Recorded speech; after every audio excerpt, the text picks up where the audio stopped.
Yes, people, how's it going? Welcome back to Lily White Lane. Hope you're doing good, hope you're keeping safe and well, and hope you're having a really good Saturday wherever you are in the world, and whatever you are planning to get up to today. We had some big breaking news in the week in that Tottenham Hotspur had appointed Johan Lange as our new technical director, so it begs the question, can he do a similar job to Fabio Paratici? Because there's no doubt about it. Now, we've had questions about Fabio Paratici in his time at Tottenham Hotspur, but you look at the signings he's made now over the 2 years he's been here and assessed them.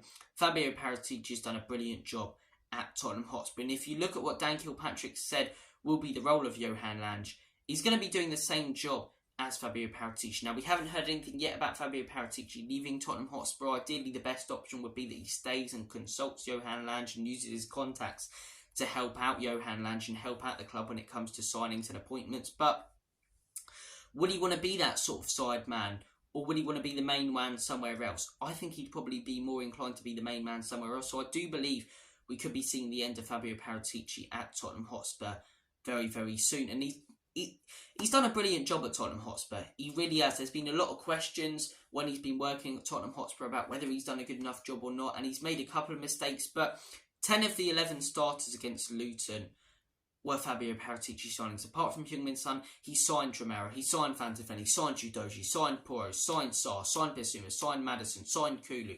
All of these quality players who have made such an impact at this club and have been so good so far this season are Fabio Paratici signings. So I think you've got to look at that and assess the fact that he's done a brilliant job at Tottenham Hotspur, and that his time at Tottenham Hotspur could be coming to an end with Scott Munn being appointed, with now Johan Lange being appointed. Is there really space for him to work? If he does stay, will it be a little bit of an unhappy manager and potential power struggle when it comes to transfers and signings? I think it could be potentially. So I'd like to see Fabio Paratici stay and consult Johan Lange and help him out with transfers, but I don't think he'd necessarily be happy with that. And if he's not necessarily happy with that, I don't want him at the football club anymore, because that's only going to cause friction and you know, only going to bring the morale down in the football club and cause problems when it comes to transfers, which we don't really need. So look, with Fabio Paratici's time making signings and organising appointments at the football club when it comes to managers coming to an end, will Johan Lange be able to do a similar job or as good a job as Fabio Paratici? I believe he will be able to. I think you look at the job he's done at Aston Villa, he's been absolutely fantastic. This whole revolution of Aston Villa, where they're trying to turn themselves back into that top club they once were, a lot of that is down to Johan Lange. Let's go through a lot of the brilliant signings he made. The first one I want to mention, Emi Martinez. Signed him when he was an Arsenal backup keeper, right? Emi Martinez was an Arsenal backup keeper. No one really wanted him. He wasn't necessarily a horrendous keeper, but he wasn't the best. Johan Lange saw something in that guy, brought Emi Martinez to Aston Villa, and now he's one of the best goalkeepers in the world. World Cup winning goalkeeper, made some big saves in the penalty shootout in the World Cup final. The guy's just absolutely unreal. That signing was down to Johan Lange, and he saw talent there that other people didn't. Another one, Ollie Watkins, did okay at Brentford, as I say. Did okay, did fairly well considering they were in the Championship. But when he joined Aston Villa, I think Aston Villa fans were a little bit sceptical of the guy starting week in, week out as a striker.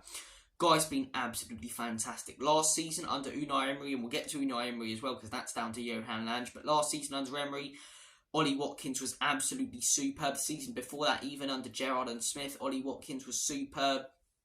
And this season so far, the guy's been absolutely awesome, banging in goals left, right and centre. He's a really good finisher. That signing was down to Johan Lange. He saw the talent in Ollie Watkins. So he's clearly got an eye for talent when it comes to players who other teams wouldn't really look at. But does he have an eye for youth talent? You bet he does. Jacob Ramsey, he was the one who recommended Dean Smith to bring that guy through to the first team, extended his contract. Jacob Ramsey's been absolutely superb for Aston Villa. John Duran, another very, very clever signing from Johan Lange, almost like a Brighton signing. I call it a Brighton signing because a player that no one's really heard of, but now is coming across as such an exciting young prospect. Scored a couple of Prem goals, scored in the Europa Conference League as well. Guy's looking a really, really exciting young player. He's down to Johan Lange. So in terms of the question, does he have an eye for youth players, which is going to be important at Tottenham Hotspur, considering we're trying to rebuild and bring in young players? Yes, he does. Yes, he does. And even this summer, Look at the players he's brought in. He's given a bit more of a budget, and he uses it so well. Yuri Tielemans hasn't been unreal at Villa, but still a really good signing, and I do believe he will come through. Same with Nicolo Zaniolo. There's problems right now with gambling. There's nothing Johan Lange could have really done about that, but he's a really good player, and I believe he'll come really good for Aston Villa. Diaby, brilliant signing. Pacey, prolific. Guys, quality for Aston. He's been quality so far, and he's only going to get better. Pau Torres, really clever signing. Top quality centre-back, scored a big goal against Wolves. When he's been given a budget, he's shown that he can work with it and spend it right. And when he's not given a big budget, he's shown that he can look for little hidden gems, such as the Ollie Watkins of this world, such as the Emi Martinez of this world, and let whoever's managing the football club turn them in to quality players. Based on that evidence, I think the guy can do a really good job at Tottenham Hotspur, and I think because of his eye for youth and, you know, the fact he's got an eye for little hidden gems here and there, like you'd see Brighton go for, I think the guy will be absolutely fantastic at Tottenham Hotspur, and I think him and Ange can work so well together. I really do. But look, in terms of managerial appointments, Steven Gerrard, this is the one little questionable thing that he has done at Aston Villa. I think this was the wrong appointment from Johan Lange. I do. I understand every sporting director and technical director gets appointments wrong. I think they shouldn't have gone for Gerrard. I think they should have gone for someone a little bit more experienced, who, you know, knows the game well. And Gerrard, it just wasn't the best appointment. He wasn't ready for as big of a job as Aston Villa, and an Aston Villa team who, you know, have got pressure on them now because they're turning back in to a big club. Gerrard almost had them in a relegation battle, which they shouldn't. That was the wrong appointment from Johan Lange. He made some good signings for Gerrard. Maybe he couldn't really anticipated how bad he would be, and, you know, maybe look at the job that he did at Rangers, which was superb. But he more than makes up for it with the appointment of Unai Emery.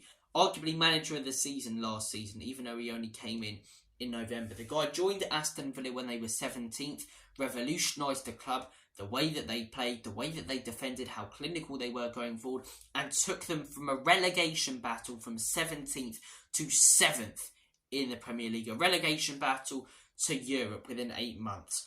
Absolutely unreal job that Unai Emery has done at Aston Villa. And even so far this season, started a little bit shaky. Couple of dodgy losses. Yes, they were tough games. Newcastle away and Villa away. But now they're getting their groove on now. Aston Villa are playing some brilliant stuff. They're really unlucky not to win against Wolves. That's always a tough game for them away, because it's like, you know, I've got a Villa mate who tells me it's like us versus Chelsea, where Chelsea just absolutely despised us, and we don't like Chelsea. Villa don't like Wolves, but Wolves absolutely despised them. But look, 6-1 against a really good Brighton team. Unreal result. They're picking up some big wins. They're flying this season. I believe they're 5th in the league table. Yeah, Aston Villa are absolutely cooking. Unai Emery's absolutely cooking.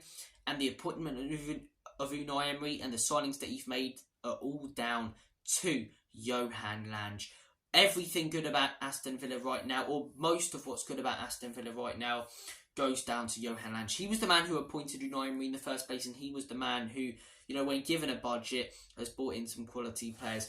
I'm really looking forward to the guy and the job he's hopefully going to do at Tottenham Hotspur. I understand Fabio Paratici's done a really good job, and look, hopefully there's a way, as I say, that they can work together. But I personally don't think Fabio Paratici will be very happy sort of being a side man. But look, Johan Lange at Spurs, I believe the guy can do just as good a job, if not a better one, than Fabio Paratici. And finally, it seems like Spurs have got a philosophy. They're going for sporting directors that suit the manager. Ange Postecoglou wants hidden gems in young players. We bring in a sporting director or a technical director who knows how to look for those sort of players. Everything about Spurs seems right. And there was a brilliant video done by Stell at Tottenham away a few weeks ago about the new philosophy about Tottenham Hotspur. And, you know, I think philosophy's a word that's used a lot in football by people who don't really understand it. There is a philosophy right now at Tottenham Hotspur that there wasn't a few seasons ago. And that philosophy is changing and it's going in the right direction. The new philosophy of the youth academy playing the same way as the first team, developing the youth players to play the same way as the first team and play the same attacking football, so that when they develop and when they get older, they fit into Ange Postecoglou's system. Whereas Antonio Conte and Jose Mourinho Under Jose Mourinho, I don't know why I went all weird there. Under Jose Mourinho, under Antonio Conte, under Nuno Espirito Santo, under those three managers, I don't know why I did an Italian accent there. He's not even Italian, he's Portuguese. But under those three managers, the youth teams were playing in completely different ways. There was no cohesion. There was no development plan when it comes to the youth players eventually, going into the first team. Now there is. The youth players are being developed. They're, all top of their respective leagues. As I say, our under-18s are top of their league, under-21s top of their league. All of our youth teams are top of their league because they're being taught and coached to play the same way as the manager. So when they develop and when they get better, they can fit into that first team and develop in the first team. It's great what's going on at Tottenham Hotspur right now, and Johan Lange, I believe, can continue doing the job around the youth academy and organising that correctly. I believe the signings he can make if given the right budget, which hopefully, fingers crossed, he will be by Levy, and same with Ange in January. I believe this guy can be really successful at Spurs, and I believe he can do as good a job as Fabio Paratici, potentially even better. But let's not disrespect Fabio Paratici. We questioned him a lot as Spurs fans.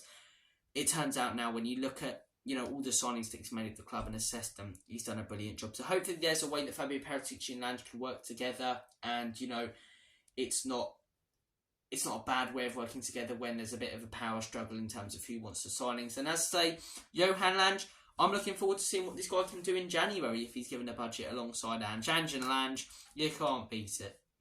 You cannot beat it, can you? Thank you for watching this video. Take care of yourselves. All the best. It is really hard, I've got to be 100% honest with you guys, to come up with content and to create content during the international break because there's no football going on. There's no transfer window. It's not easy. It's not easy. It's not like the Guns N' Roses song, It's So Easy. Change the lyrics and change the title to It's Not Easy. It's not easy. Thank you for watching this video though, guys. Hopefully there'll be some more content this week. As I say, it is quite tough to upload content right now. I'm really, really busy at college and sorting out other things in my life. But look, I'll be back again when the football is back. As I say, you guys know the drill. As Demi Bullard used to say on Soccer AM, when it comes to match day weekends, there'll be a match reaction straight after, or as soon as possible, after every single Spurs game. The day after every Spurs game, I'll provide you guys with a debrief, and the day after every Premier League game week finishes, I will provide you guys with a Premier League game week roundup where we go through all the games, basically an unbiased Premier League show. We talk about different teams because I want to do that. I love Spurs, but I also love football. I love talking about the Premier League and what teams are flying and what teams aren't. So look, expect all that good content coming your way. As I say, watch out for the match reaction after the Fulham game and the debrief the day after. The debrief I love doing because I get to properly analyse the game. Thank you for watching this video. Have a smashing rest of your weekend.